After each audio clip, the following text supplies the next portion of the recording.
नमस्कार साथियों, जैसा कि कल हमने समुच्चय पढ़ाया था, जिन लोगों ने यह वीडियो नहीं देखी हो वो इसकी लिंक डिस्क्रिप्शन में दी हुई है, तो इसे देख लेना। तो आज हम लोग पढ़ेंगे समुच्चय के प्रकार। तो चलिए दोस्तों, अब हम देखेंगे समुच्चय के प्रकार। तो पहला नंबर है रिक्त समुच्चय।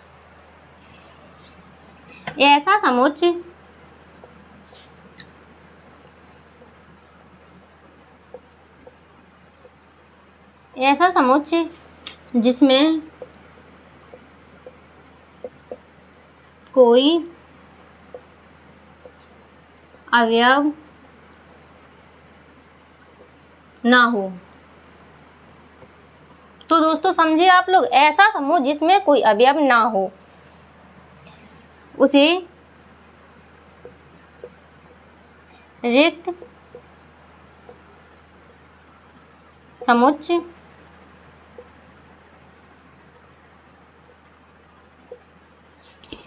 कहते हैं। इसे फाई या खाली कोष्ठक से प्रदर्शित करते हैं। तो दोस्तों समझिए आप लोग, ऐसा समूह जिसमें कोई अवयव ना हो तो उसे रिक्त समुच्चय कहते हैं। इसे फाई या ब्लैंक कोष्ठक से प्रदर्शित करते हैं। अब दोस्तों इसमें देखेंगे एग्जाम्पल। दोस्तों जैसा कि आप लोग जानते हैं, अगर इसमें आएगा रिक्त समुच्चय तो इसको ओनली खाली कोष्ठक में लिखेंगे या तो फिर फाई लिखेंगे। तो दोस्तों हम आपको बता रहे हैं एक नोट। अब इस नोट में लिखना है इस समुच्चय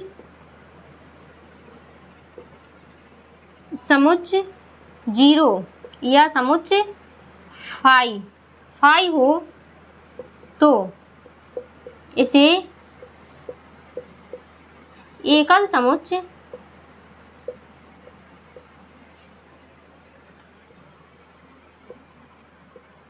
कहते हैं, ना कि रिक्त समुच्चय।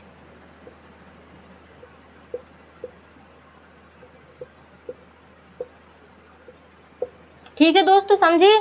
समुच्चय जीरो या समुच्चय फाई हो तो इसे एकल समुच्चय कहते हैं, ना कि रिक्त समुच्चय, क्योंकि इसमें फाई या जीरो एक अवयव की भांति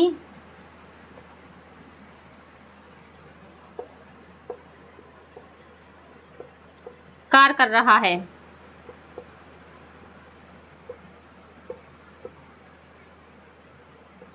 तो चलिए दोस्तों, अब हम पढ़ेंगे दूसरा परिमित समुच्चय।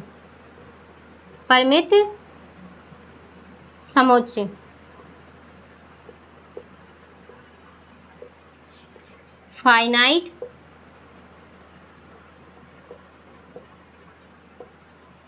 सेट्स।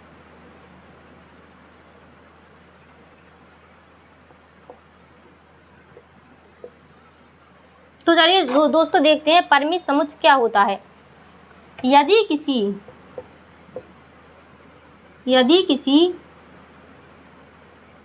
समुच्चय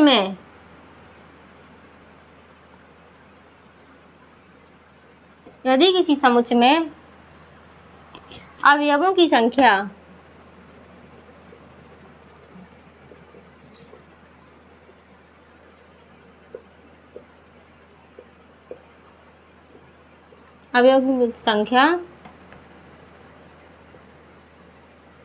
परिमित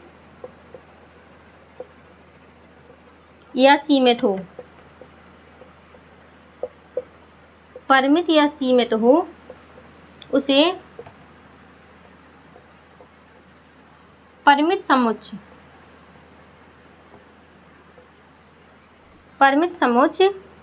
यानी कि फाइनाइट सेट्स कहते हैं।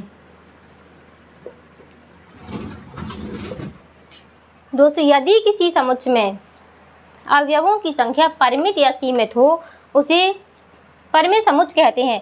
जैसे कि इसका भी एक एग्जाम्पल देख लेते हैं। और दोस्तों, पेपर में जो क्वेश्चन आते हैं वो ऐसे ही सीधे सीधे आते हैं। एग्जाम्पल देख लेते हैं। 1 2 3 4। तो दोस्तों, इसमें अवयवों की संख्या कितनी है? 1 2 3 4। इसमें अवयवों की संख्या सीमित है, इसलिए इसे परिमित समुच्चय कहेंगे। अब दोस्तों, अब ये देखते हैं तीसरा टाइप, अपरिमित समुच्चय। अपरिमित समुच्चय, इनफाइनाइट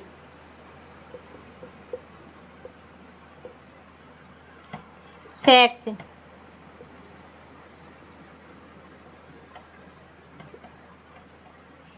तो दोस्तों, अब हम लोग देख लेते हैं अपरिमित समुच्चय।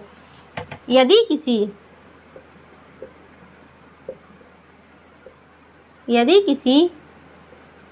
समुच्चय में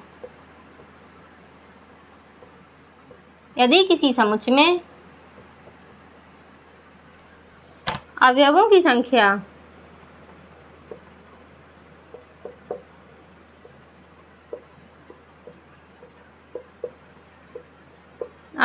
संख्या अपरिमित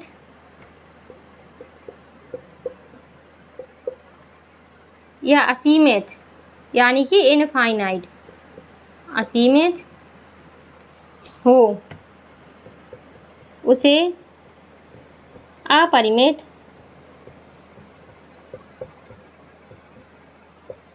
समुच्चय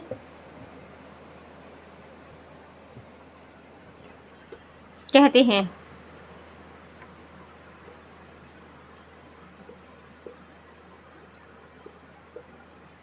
अपरिमित समुच्चय, इनफाइनाइट से यदि किसी समुच्चय में अवयवों की संख्या अपरिमित या असीमित हो, मतलब इनफाइनाइट हो, उसे अपरिमित समुच्चय कहते हैं। जैसे कि इसका भी एक एग्जाम्पल देख लेते हैं। 1 2 3 4 डॉट डॉट डॉट इनफाइनाइट। तो दोस्तों, इसमें अवयवों की संख्या कितनी है? इनफाइनाइट। ऐसे ही 1 3 5 7 डॉट डॉट डॉट इनफाइनाइट। तो दोस्तों, इसमें अवयवों की संख्या असीमित है, इनफाइनाइट है, तो इसे कहेंगे अपरिमित समुच्चय। अब हम पढ़ेंगे चौथा प्रकार, 4 प्रकार पढ़ेंगे इसका। समान समुच्चय, समान समुच्चय, इक्वल सेट।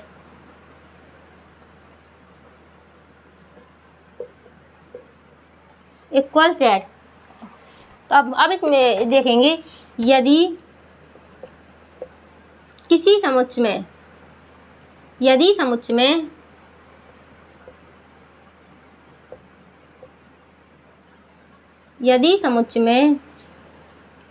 ए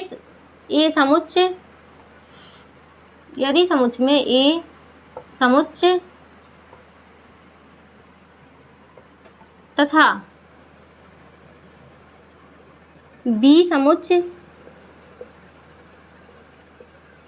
ऐसे 2 समुच्चय हैं, ऐसे 2 समुच्चय हैं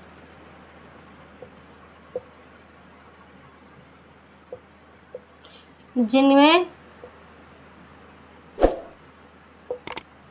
एक अवयव बी में हो, एक अवयव बी में हो तथा बी का अवयव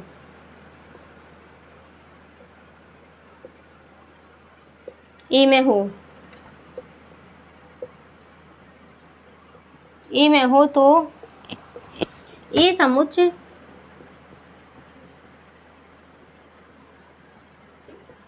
आपस में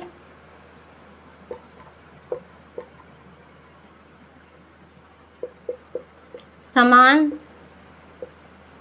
या बराबर होते हैं। समान या बराबर होते हैं, इसे समान समुच्चय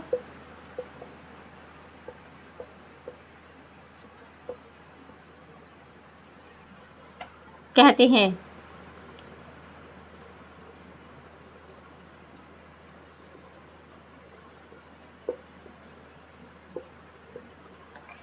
देखिए, समान समुच्चय में यदि समुच्चय में ए समुच्चय तथा बी समुच्चय ऐसे दो समुच्चय हैं जिनमें ए का अवयव ए का अवयव बी में है तथा बी का अवयव ए में हो, तो ए समुच्चय आपस में समान या बराबर होते हैं। कैसे होते हैं? ए समुच्चय आपस में समान या बराबर होते हैं, इसे समान समुच्चय कहते हैं। जैसे कि एग्जाम्पल देख लेंगे, x अवयव है ए का तथा x अवयव है बी का, तो यह हो जाएगा x अवयव ए बराबर x अवयव है बी का, तो इसमें हो जाएगा a बराबर b। तो दोस्तों, आप लोगों ने देखा x अवयव है a का, x अवयव है b का, तो x अवयव a का x अवयव a बराबर x अवयव b, तो a बराबर b। तो अब हम देखेंगे पांचवा प्रकार, एकल समुच्चय। दोस्तों, जैसे कि आप लोगों ने 4 प्रकार देख लिए हैं, अब हम देखेंगे इसे एकल समुच्चय। पांचवा प्रकार देखेंगे एकल समुच्चय।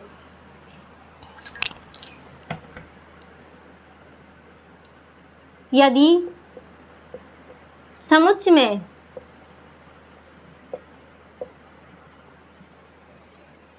में कोई एक अवयव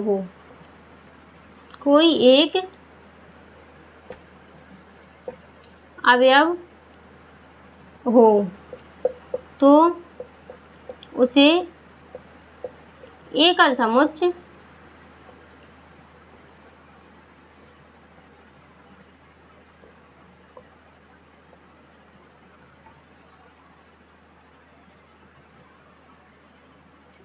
कहते हैं। तो दोस्तों, कोई ऐसा समुच्चय जिसमें केवल एक अवयव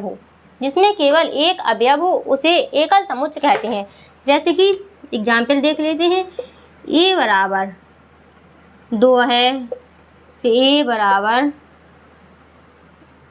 5 है या फिर 5 है। जैसे कि देख लेते हैं, v बराबर x सच दैट x को सम अभाज्य संख्या। इसका मतलब ये है समुच्चय के अंदर कोई संख्या अवयव कोई एक ही हो, इसे कहते हैं एकल समुच्चय। तो दोस्तों, अब हम लोग देखते हैं 6वां प्रकार, उप समुच्चय सबसेट। उप समुच्चय सबसेट क्या है? यदि ए तथा बी दो ऐसे समुच्चय हैं, दो ऐसे समुच्चय हैं कि बी के सभी अवयव ए के भी अवयव हों, तो बी को ए का उप समुच्चय कहते हैं। उप समुच्चय कह लेते हैं हम लोग एग्जाम्पल। जैसे कि एग्जाम्पल दिया, ए बराबर 1 2 3 4 मतलब यानी कि सभी प्राकृतिक संख्याएं दी। अब इसमें से कुछ संख्या इसमें ले ली प्राकृतिक विषम संख्या। v बराबर 1 3 5 7। तो दोस्तों, आप लोग देख रहे होंगे कि b के सभी अवयव a के भी हो, जिसे कहते हैं b को a का उप समुच्चय कहते हैं। v सबसेट a है आपका उप समुच्चय।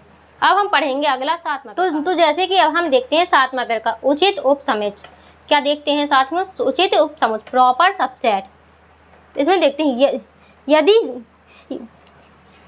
यदि समुच्चय ए समुच्चय बी का उप समुच्चय हो। क्या हो? यदि समुच्चय ए समुच्चय बी का उप समुच्चय हो और A doesn't not equal to B, तब ए को बी का उचित उप समुच्चय कहते हैं।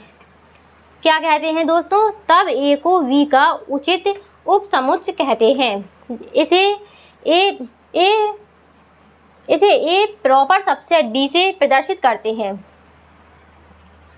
तो दोस्तों अब इसके आगे हम लोग कुछ नोट देखेंगे। तो दोस्तों ये है नोट, आप लोग नोट देखेंगे तो देखेंगे नोट नंबर 1, सभी समबाहु त्रिभुजों का समुच्चय सभी समद्विबाहु त्रिभुजों के समुच्चय का उचित उपसमुच्चय होता है।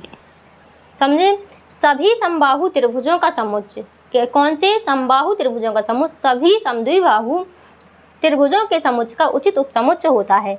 अब देखेंगे नंबर 2, फाई प्रत्येक समुच्चय का उपसमुच्चय होता है। क्या होता है? फाई प्रत्येक समुच्चय का उपसमुच्चय होता है। नंबर 3, यदि किसी समुच्चय ए में n अवयव है, तब उस समुच्चय के उपसमुच्चयों की संख्या 2 की पावर n होगी। किसकी संख्या होगी? उप समुच्चयों की संख्या 2 की पावर n होगी। तो दोस्तों ये उप समुच्चयों की संख्या कैसे निकालते हैं हम आपको अभी बता रहे हैं थोड़ी देर में। अब नंबर 4, किसी समुच्चय में n अवयव हो, तब उसके उचित उप समुच्चय की संख्या 2 की पावर n-1 होती है। किसी समुच्चय में n अवयव हो तब उसके उचित उप समुच्चय की संख्या 2 की पावर n-1 होती है। तो अब हम लोग देखेंगे उप समुच्चयों की संख्या कैसे निकालते हैं। तो दोस्तों हम लोग देखेंगे उप समुच्चयों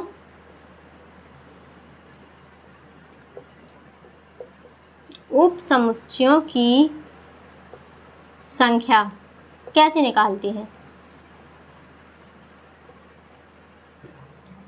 तो इसका फॉर्मूला होता है 2 की पावर n। हम लोगों ने कोई अवयव लिया, जैसे a बराबर a b c। देखते हैं कि हम लोगों ने कोई अवयव लिए a बराबर a b c। तो इसमें देखेंगे, इसमें n बराबर कितना है? 1 2 3, इसमें है n बराबर 3। तो इसको लिख लेंगे उप समुच्चयों की संख्या बराबर 2 की पावर n बराबर 2 की पावर n का मान कितना है? 3। तो कितना आ जाएगा हम लोगों का? 8। अब इसमें अवयवों की संख्या कितनी हुई? उप समुच्चयों की संख्या हुई 8। अब दोस्तों देखते हैं इसे कैसे निकालते हैं। ए होता है एक लेंगे फाई, ए होगा रिक्त समुच्चय। अब इसको एक एक करके ले लेंगे। A B C. अभी हम लोगों ने इसको एक एक करके लिया, अब हम लोग इसको 2 करके लेंगे। ए कॉमा बी, बी कॉमा सी, सी कॉमा ए। अब इसको 2 करके लिया, अब इसको लेंगे 3 करके। तो कितना आएगा? 3 में 1 ही आएगा। तो दोस्तों अब कितनी संख्या हो गई? 1 2 3 4 5 6 7 8। इसमें अवयवों की संख्या 8 हो गई।